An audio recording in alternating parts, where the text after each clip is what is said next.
आज फिर से हम चले अपने ब्लॉग की ओर। आज हम अपने ब्लॉग में एक सीनियर भैया है, उनसे कुछ पूछने के लिए मौका मिला है। भैया का आदेश है कि बाबू तुम पूछ सकते हो। सिकंदर जब घेरने लगा भारत को तो धनानंद यहाँ क्रूरता में और एक तरह से वैश्या में प्रवृत्ति में लीन हो गया था, मदिरा का सेवन करने लगा था और लोगों में एक तरह से डर का माहौल हो गया। तो उस धनानंद को आकर चाणक्य या मगध में आए और चंद्रगुप्त मौर्य को स्थापना की और फिर नया सम्राट स्थापित करके अखंड भारत का निर्माण किए। और अखंड भारत का निर्माण आज मगध है कि आज हम लोग गुणगान करते हैं। इसलिए राजनीतिक में पढ़ा लिखा व्यक्ति को आना चाहिए। एक चीज़ हम आपको बताते हैं कि कोई भी यदि बच्चा या उसके पेरेंट्स होते हैं राजनीतिक से घबराते हैं कि नेता बनना है, उसको रोकते हैं बचपन में ही। नहीं रोकना चाहिए, क्योंकि पूरा संविधान बिना राजनीति के चलता नहीं है। कहा जाता है विद्या सा विमुक्ते, विद्या से ही हमारी विमुक्ति मिल सकती है। तो ऐसा नहीं है, बहुत सारे अच्छे अच्छे प्रोफेसर हैं। मैंने भी इंजीनियरिंग कॉलेज में पढ़ाता हूँ और तो देखता हूँ बच्चों के आजकल के जो टैलेंट बहुत हैं, लेकिन उनको मन नहीं लगता है, क्योंकि उनके अंदर एक चीज़ है, उनके अंदर भावना हम देखें हर बच्चों के अंदर कि अनुस्पर्धा नहीं करते हैं, प्रतिस्पर्धा करने का प्रयास करते हैं। फिर से हम चले अपने ब्लॉग की ओर। आज हम अपने ब्लॉग में एक सीनियर भैया है, उनसे कुछ पूछने के लिए मौका मिला है। भैया का आदेश है कि बाबू तुम पूछ सकते हो। तो भैया से हम सबसे पहले पूछेंगे कि भैया आप इतने लॉन्ग टाइम तक पढ़े हैं और अपने जीवन में किस तरह से स्ट्रगल करके पढ़े हैं और किस तरह से मज़ा करके पढ़े हैं। और पढ़ाई में भैया में एक खासियत है कि कभी भैया का बैक नहीं आया है। तो पूछते हैं कि भैया किस तरह से पढ़े थे और कितना टाइम पढ़ने में दिए थे। भैया आप बताइए। देखिए, सबसे पहले तो हम आपको जो चैनल है उसको हम सब लोगों से कहेंगे कि सब्सक्राइब, लाइक और शेयर कर दीजिए। और बहुत बहुत धन्यवाद करते हैं, क्योंकि छोटा भाई है और समय निकाल दिए हैं इसके लिए। और पढ़ाई की बात रही सबसे ज़्यादा, तो हम एक ग्रामीण कल्चर से बिलोंग करते हैं और ग्रामीण कल्चर से बिलोंग करते हुए हम लोग शुरू में पैदल करीब 3-4 किलोमीटर कहे या उससे ज़्यादा भी पैदल चलकर हाई स्कूल जाते थे, मिडिल स्कूल जाते थे। और एक संघर्ष रहता था पैदल चलने में। उस समय इतना सोशल मीडिया और इतना इलेक्ट्रॉनिक प्लेटफॉर्म नहीं था पढ़ाई में। उसके बाद भी हम लोग पढ़ाई एक तरह से करते रहें। और उसमें डिजिटल का उतना एक तरह से डिजिटल इंडिया नहीं था, भारत में इतना मोबाइल नहीं किसी के पास था। तो आजकल तो आसान हो गया पढ़ाई लिखाई, लेकिन उस समय पढ़ना है, फिर लिखना है, उसके बाद दिमाग में समझना है, उसके बाद बहुत सारा चीज़ था। तो उसके बाद हमने मैट्रिक किया और मैट्रिक करने के बाद 12th के लिए हम राजधानी पटना में चले गए, बिहार की जो राजधानी है वहाँ से किए। और वहाँ से करने के बाद 12th 2 अटैम्प्ट दिए। AIEEE था उस समय, IIT तो IIT में नहीं हुआ, AIEEE के थ्रू हमको मिल गया, कॉलेज मिल गया मध्य प्रदेश में। उसके बाद हम पढ़ाई किए। उसके बाद पढ़ाई में जो बेसिक कॉन्सेप्ट होती है उन्होंने हमें 12th में ही क्लियर कर लिया। और 12th में बहुत ज़्यादा संघर्ष फेस करना पड़ा, क्योंकि हम लोग हिंदी मीडियम से पढ़े थे और अंग्रेजी में सब वहाँ लिखा जाता था। जैसे यहाँ पढ़े थे हम अदिश सदिश, वहाँ पढ़े क्या वेक्टर, स्केलर वगैरह। तो बहुत सारा चीज़ हम लोग को समझने में दिक्कत होता था।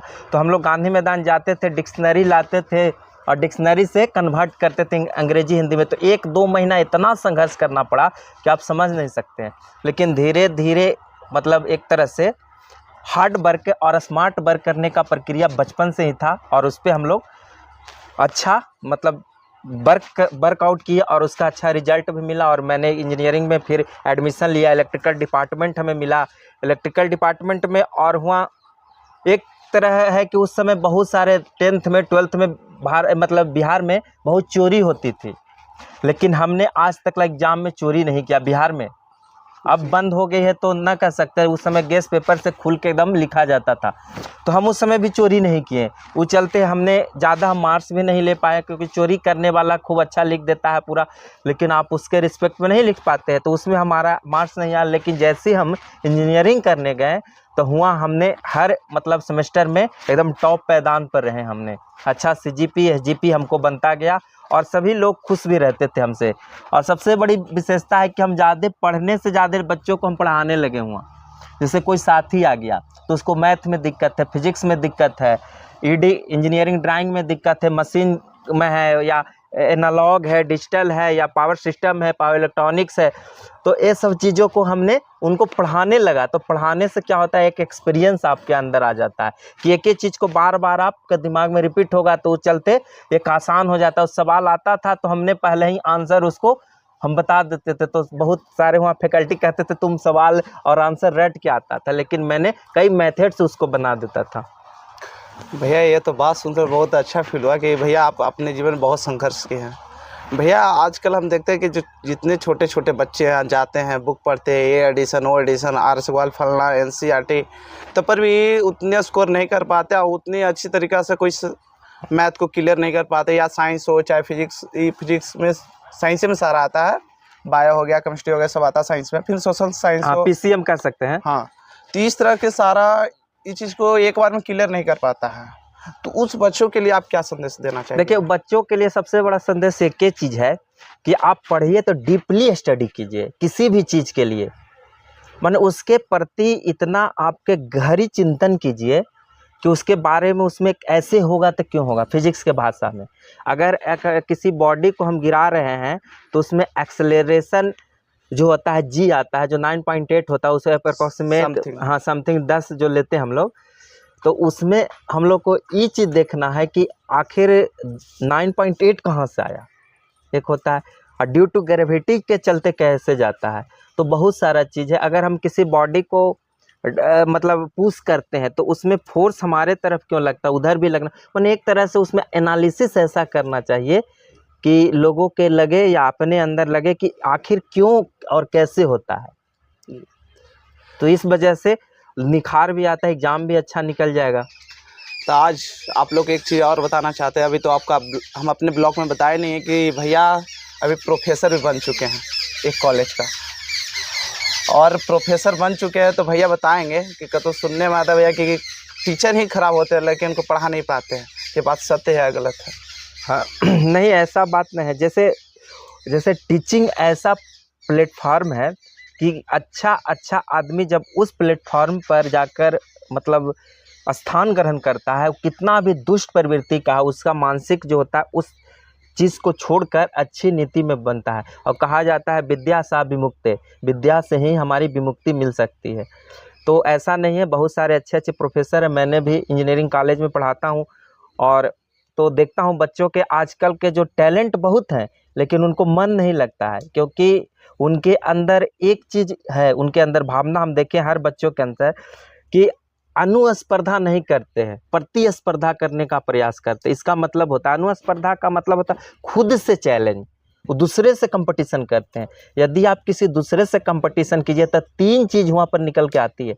या तो आपसे बहुत माने आप मेधावी छात्र होंगे उससे, तो आपके अंदर ओवर कॉन्फिडेंस हो जाता है, तो हम लापरवाही बरतते हैं, फिर एग्ज़ाम में उसका नतीजा क्या होता है, रिजल्ट अच्छा नहीं आता है। और दूसरा चीज़ कि एक उससे या तो हम बहुत कम जानकार रखेंगे तो उसमें क्या होगा, चिंता आने लगता है कि अरे हम उससे जो फलाना जो लड़का है बहुत तेज़, हम उससे कम है पढ़ने में, तो एक चिंता आने लगता है, चिंता चिता के समान हो जाता है। तो फेलुअर की संभावना वहाँ पर सबसे ज़्यादा हो जाती है। तो चिंता नहीं करना चाहिए, बच्चों को चिंतन करना चाहिए, उस पर एनालिसिस करना चाहिए। और तीसरा चीज़ होता है इक्वल आ जाता है, या तो दोनों हम बराबर है। जब दोनों बराबर है तो रेस में हम आगे नहीं निकल पाएंगे। तो इसलिए खुद पर स्पर्धा करना चाहिए, अनुस्पर्धा करना चाहिए अपने आप पर। मैंने आज कितना वर्कआउट किया, क्या होमवर्क किया, मैंने पिछले एग्ज़ाम में अच्छा स्कोर किया, क्या मैं अपने और उस पर मैंने बढ़ पाऊंगा, अच्छा CGP ले आऊँगा या अच्छे परसेंटेज से पास करूंगा। मैंने पिछला सवाल को अच्छी तरह से नहीं सॉल्व कर पाया, तो कम समय में कैसे कंज्यूम टाइमिंग करके अच्छा और सवाल करेंगे। तो इससे निखार आता है। खुद को निखार कीजिए, किसी दूसरे को नहीं। भैया का तो बात सुनकर बहुत अच्छा हमें फील हो रहा है कि भैया इतने अच्छे ज्ञान रखे हुए हैं, जो अभी जितने विद्यार्थी को भैया पढ़ाए हैं उन सबको कैसा फील हो रहा होगा तो भैया बताएंगे अपना। बट एक क्वेश्चन और भैया से है कि भैया आप बताइए कि अगर कोई विद्यार्थी या कोई भी स्टूडेंट या कुछ भी हो, XYZ कोई भी मान लेते हैं हम, अगर कोई बच्चा बराबरी कर रहा है किसी को, चाहे क्रिकेट में हो जाए या गेम में हो जाए या XYZ किसी में हो, उससे आगे निकलने के लिए हम अपना कौन सा नीति अपनाएं, उससे आगे निकलना हमसे? सबसे बड़ा चीज़ होता है कि सबसे बड़ा चीज़ बिहार के जो वासी हैं उनका पेरेंट बहुत दोषी होते हैं। बच्चा यदि टैलेंट है उसमें क्रिकेटर बनना है तो उसको क्या करवाएंगे, मेडिकल करवाएंगे। यदि उस बच्चा को तबला बजाने में आनंद आता है उसको कहाँ भेजेंगे, गीतकार बनाएंगे। यदि कोई बच्चा अच्छा क्रिकेटर है तो उसको वॉलीबॉल खिलवाएगा। यदि कोई अच्छा बच्चा पढ़ने वाला है, माने कोई हिंदी अच्छा जानता है, शायर अच्छा है, कविता अच्छा लिखता है, उसको क्या करवा देगा, इंजीनियरिंग करा देगा। माने दबाव भी यहाँ है, बच्चों को फेस करने का मौका नहीं मिल पा रहा है। तो इसमें बच्चा आगे उसका टैलेंट मारा जाता है। जब 30 साल या 31 साल बीत जाती है या कई साल बीत जाती है, परिवार से दूरी बन जाता है, तो अपने जो अंदर उसके अंदर टैलेंट है उसको निखारने में लगता है तो टाइम लग जाता है। लेकिन विदेशों में ऐसा नहीं, आप जिस फील्ड में रुचि है उस फील्ड में आप जाइए उसमें। यदि किसी बच्चा को नेता बनना है तो उसके लिए अलग है कैटेगरी। यदि किसी का सिंगिंग का शौक़ है, या किसी को गिटार बजाना है, किसी को तबला बजाना है, या किसी को मतलब चेस खेलना है, शतरंज खेलना, तो अलग अलग क्षेत्रों में डायरेक्शन है उसका।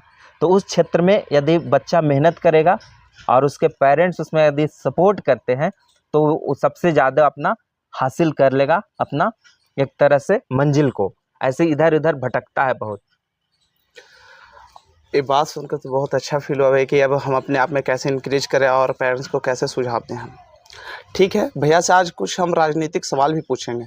भैया का ज़्यादा दिलचस्पी पढ़ाने में नहीं है और पढ़ने में भी नहीं है, आप ये कहें तो भैया बताएं कुछ। भैया का जो दिलचस्पी है वो है राजनीति में, पॉलिटिक्स बहुत अच्छा करते हैं भैया। तो बताइए भैया कि पढ़ाई से सीधे एक्सचेंज कैसे हो गया पॉलिटिक्स? देखिए, पॉलिटिक्स पढ़ाई ही एक तरह से है, नीति जो बनती है पढ़ाई से ही बनती है। चाणक्य का ये भूमि रहा है मगध। चाणक्य जैसा आज तक कोई उतना विद्वता, उतना कुटिल नीति, विदुर के अलावा के जगह पर चाणक्य को तुलना किया जाता है, विदुर नीति और चाणक्य नीति। कौटिल्य के बारे में, तो कौटिल्य एक ऐसा विद्वता था उसमें, तब उन्होंने धनानंद को गिराकर और यहाँ पर मौर्य वंश की स्थापना की है। तो जब जब क्रूर शासन आता है तो पढ़ा लिखा व्यक्ति ही आता है राजनीतिक में। क्योंकि आजकल जो माहौल देख रहे हैं भारत में, गुंडा सरकार चला रही है, अंगूठा छाप है, बैंक डकैती में उसका नाम है, हिया नाम है, 50,000 उस पर केस है, उसके बाद भी राजनीतिक में है। पढ़ा लिखा आदमी राजनीतिक में नहीं आ रहा है इसी वजह से। और जो पढ़ा लिखा है वो कहाँ है, घर में लुकाए हुए हैं, चूड़ी पहन के बैठे हुए हैं। तो पढ़ा लिखा व्यक्ति आगे आएगा तो ये गुंडा अंदर जेल में जाएगा। तो गुंडा को भगाने के लिए चाणक्य की जरूरत होती है। चाणक्य जैसा पढ़ा लिखा व्यक्ति अभी इस पृथ्वी लोक में, मृत्यु लोक में कोई आया नहीं है। और उन्होंने एक रोड छाप को राजा बना के दिखाया, वो टैलेंट था उनमें। ठीक है भैया, बहुत इसलिए राजनीतिक में पढ़ा लिखा व्यक्ति को आना चाहिए। एक चीज़ हम आपको बताते हैं कि कोई भी यदि बच्चा या उसके पेरेंट्स होते हैं राजनीतिक से घबराते हैं कि नेता बनना है, उसको रोकते हैं बचपन में ही। नहीं रोकना चाहिए, क्योंकि पूरा संविधान बिना राजनीति के चलता नहीं है। नेता के बिना, मंत्री के बिना, विधायक के बिना, संसद के बिना आप 1 इंच भी कुछ नहीं कर सकते हैं। ब्यूरोक्रेट्स हो, डेमोक्रेट्स हो, या मीडिया हो, या जुडिशियरी हो, सब एक चारों स्तंभ है जो एक तरह से संविधान को पहिया है, चारों पहिया से चलता है। तो इसलिए सभी जो जितने भी माता पिता हैं, बच्चों को जो राजनीति करना चाहते हैं पढ़ा लिखा, उनको भेजें, तब गंदगी साफ होगा। ऐसा तो गुंडा ही राज चलाएगा, लूटता रहेगा, और पढ़ा लिखा को साइड में रखेंगे। ठीक है भैया। भैया आपसे एक सवाल और है कि आप इतने पढ़े लिखे हैं, तो आपकी पढ़ाई राजनीति में किस प्रकार से सहयोगी होगी? देखिए, सबसे बड़ी चीज़ होता है मानव को शिक्षा। एक शिक्षित व्यक्ति, साक्षर व्यक्ति के अंदर एक भावना होता है कि अगर हम चोरी करेंगे तो तरह तरह के दिमाग में उसकी बात आएगी। चोरी करना पाप होगा, दिमाग में आएगा। चोरी करेंगे इसमें सज़ा हो जाएगी, चोरी करेंगे तो किसी और का नुकसान होगा। तब पढ़ा लिखा व्यक्ति सोचता है, उसके सोचने के आइडिया जनरेट होता है, टेंडेंसी होती है। लेकिन जो पढ़ा लिखा व्यक्ति नहीं तो चोरी कर लेगा, क्या होगा, हमारा तो मिलेगा, ये नहीं सोचता है। तो पढ़ा और अनपढ़ में आसमान ज़मीन का फर्क होता है। कोई भी गलत काम करने के पहले पढ़ा लिखा व्यक्ति 100 बार सोचता है, नीति बनाती है, योजना बनाती है, काम करे इसमें गलत होगा, कोई समाज क्या कहेगा, राष्ट्र को क्या क्षति पहुंचेगा, देश को क्या क्षति पहुंचेगा। लेकिन एक अनपढ़ व्यक्ति, उसको इसका मतलब ही नहीं है, वो कर देगा। जैसे आप ट्रेन में जाते होंगे, पढ़ा लिखा व्यक्ति वो कभी नहीं देखिएगा स्विच कबार लेगा, पंखा तोड़ देगा। लेकिन एक अनपढ़ व्यक्ति कभी स्विच तोड़ देगा, कभी पंखा तोड़ देगा। उस सभी का हक के लिए है। तो ये अंतर होता है एक पढ़ा लिखा व्यक्ति में और एक अनपढ़ व्यक्ति में, राजनीतिक के दृष्टिकोण या सामाजिक दृष्टिकोण में। ऐसा हमें फील हो रहा है कि भैया को तो इस बार नहीं तो नेक्स्ट बार अगर कभी ना मौका तो मिलवे करेगा राजनीतिक लाइन में। तो भैया से हम एक सवाल भी पूछना चाहते हैं, बहुत गहरा सवाल है और भैया को शायद कड़वा भी लग सकता है। भैया से कड़वा यही सवाल लग सकता है कि यदि भैया आप पर झूठा आरोप लग जाए तो आप क्या करिएगा?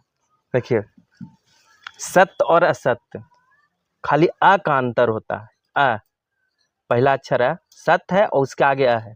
सत्यमेव जयतम नामृतम, एक कहा गया। सत्य को असत्य घेर सकता है लेकिन पराजित नहीं कर सकता।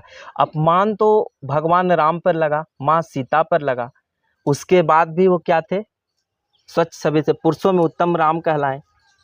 तो दाग लगना कोई, देखिए दो चीज से व्यक्ति होता है, एक पहाड़ से गिरा व्यक्ति, वो चरित्र से गिरा व्यक्ति, कभी नहीं। दोनों में डिफरेंस आपको हम बताते हैं।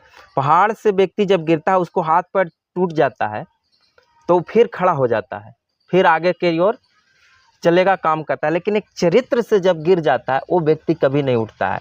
इसका इतिहास गवाह है, पृष्ठ साक्षी है। महाभारत पढ़ लीजिए, रामायण पढ़ लीजिए। अच्छे अच्छे योद्धा, अच्छे अच्छे पढ़े लिखे आदमी, जब नारी पर अपमान हुआ कोई नहीं उस समय बोला, तो आज देख लीजिए उसका इतिहास गवाह है। चाहे कितना बड़ा कर्ण योद्धा रहा, भीष्म पितामह रहे, द्रोणाचार्य रहे, और विदुर उस सभा से भाग गया था। विदुर का नाम आता है, न कि भीष्म पितामह का, और न कि कर्ण का, और न कि द्रोणाचार्य का। ठीक है, बहुत अच्छा फील हुआ कि इस तरह से आंसर को आप दे रहे हैं। लग रहा है कि भैया हमें तो दिल जीत ही लिए हैं। बट एक सवाल आपसे और रहेगा, क्या अगर आपके अनुसार देश की सबसे बड़ी समस्या क्या होगी? समस्या सबसे बड़ी देश की है, दो चीज़ है, गरीबी है और दूसरा शिक्षा। शिक्षा अगर आप ग्रहण कर लीजिएगा तो कहीं भी ट्यूशन पढ़ा के भी 2 रुपया पेट चला सकते हैं। और शिक्षा से एक बौद्धिक चेतना बढ़ता है और उससे क्या होगा, एक है प्रमेय भवन में तुम्हें तत्वराष्ट्रम समर्था भवत्वा शिशार्ते भीषम। यानी हम परम वैभव की ओर चेष्टा कब करेंगे? जब हमारी अंदर चेतना जागेगी, मानसिक जो हमारा बढ़ावा होगा, ब्रांड जिसको बोलते हैं।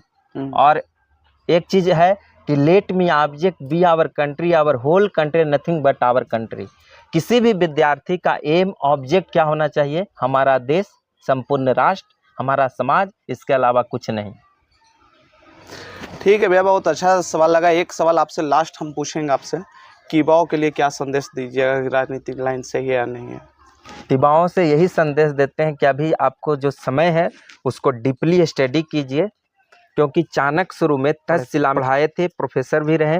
उसके बाद जब आफत आ गया भारत पर, उधर से सिकंदर जब घेरने लगा भारत को, तो धनानंद यहाँ क्रूरता में और एक तरह से वैश्या में प्रवृत्ति में लीन हो गया था, मदिरा का सेवन करने लगा था और लोगों में एक तरह से डर का माहौल हो गया। तो उस धनानंद को आकर चाणक्य या मगध में आए और चंद्रगुप्त मौर्य को स्थापना की और फिर नया सम्राट स्थापित करके अखंड भारत का निर्माण किए।